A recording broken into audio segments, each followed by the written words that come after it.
Welcome to Meditations. This is inspired by Marcus Aurelius, however the hell you say his name. And this is kind of just a spot for me to be brutally honest with myself and whoever's listening, I guess. Sometimes the meditations will be about myself, in this case it is, and sometimes it'll be about the world that I live in. But anyways, let's get right into it. The same vein that exhibits my depression is where greatness bleeds from. I wake every day feeling like shit, yet it's just another reason to go harder. In that sense, this pain is my best friend. Nothing has pushed me as hard as pain does. Nobody's looking over my shoulder. Nobody's watching me as closely as this depression does. Every corner that I take, it's there waiting for me. Every mistake that I make, it's there telling me I made that mistake. It's telling me what I should have done. And nobody else does that for me. And previously, I always thought that to be a curse. I always thought that to be terrible. But I looked at it and I realized that that was the best form of self love that I could have had. A lot of this self love that you hear people talking about is fake and fabricated because everything happens for a reason. You don't just love yourself unless you're a narcissist. That just doesn't happen. You don't just wake up in the morning and you're like, "Oh, I love myself." I mean, I guess I can't speak for everybody. I cannot only speak for myself, but that's what I've got from it, from experience. So it was tough self-love. I wasn't mature enough to accept, and I had these suicidal thoughts, and I kept on wondering why exactly. Am I recording? Hold on. All right, my shit's recording. We're good.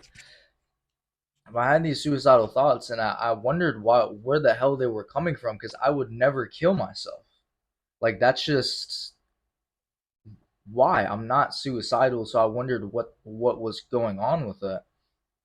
And when I looked at it, I realized that I was having those thoughts because my brain was telling me that I was dying a slowing death, living as I was living, doing as I was doing.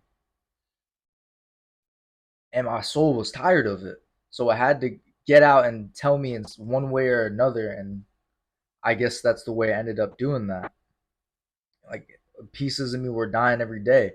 And it's weird because I allowed that to happen, but obviously I didn't want it to happen. It's like I don't want pieces of me to die every single day. Yet pieces of me were dying every single day.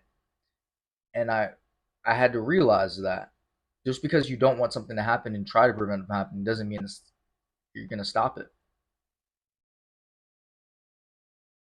So and I mean that is what happens when you aim to change the world and you struggle to pay rent. I was and I still am putting in blood, sweat, and tears and getting little back. I mean, you look at it, I probably invested the most time into just this which would be considered my career, I guess. It's not even I can't even really logically consider it a career right now because it hasn't made me a single dime, and nor is it looking like it is going to make me a single dime in the next 2 years. I'm still going to put my time back into it and get back that little things. And when you look at it, you have to realize that God only tests the strong. For real. I guess everybody gets tested in their own little way. When you really want something, you peep how God actually tests you. And God wouldn't be testing you if you weren't strong. God wouldn't be testing you if you weren't meant to pass that test. I had to realize that. I had to take it in. I had to think about shit. Like we're looking at prayers. You know, I heard this shit. It was when you pray, you don't pray so God can hear it. You pray so you can hear yourself, and then you can change yourself to adapt to get the situation that you desire. But so it's basically on that front, right? God, He's already put the answers out for you. He knew the questions you were going to ask, and He put the answers out for you. Doesn't mean stop asking questions, but it means stop being hopeless. When you don't find answers, don't be hopeless about it. Just know you were looking in the wrong place. I try to, I write about resilience and belief. And the farther I go in this, the more I learn about each, and it has become a beautiful thing.